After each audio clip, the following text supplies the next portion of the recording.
टंडो मोहम्मद खान खां रिपोर्ट करे मोहम्मद अयूब कोरे जो पूरी दुनिया जी इंसानियत लाइ मौलाए कायनात हज़रत अली अलैहिस्सलाम जी विलादत के सिंध जे अदीबन कलमकारनि सान्याहवंदन अज़ीम ॾिहाड़ो करार ॾिनो आहे। टंडो मोहम्मद खान में इल्म अदब अकेडमी तरफ़ां मौलाए कायनात हज़रत अली अलैहिस्सलाम जे जश्न विलादत जी कॉन्फ्रेंस के इल्म व अदब अकेडमी जे सरप्रस्त सैयद फ़तेह अली शाह शम्सी ख़िताब कंदे चयो त दुनिया में इंसानियत लाइ सभ खां वधीक उहे ॾिहाड़ा अहमियत रखनि था आहिनि जंहिंमें इंसानियत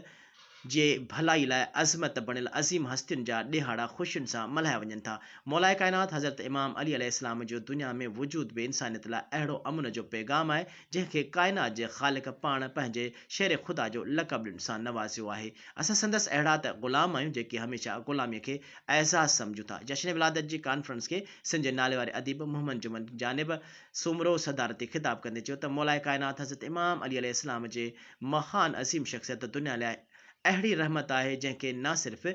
नव तारीख़ जे वरक़नि में सभ खां वधीक अवल मक़ाम हासिलु आहे, संदन ज़िंदगी इंसानियत लाइ अमन जो पैगाम आहे।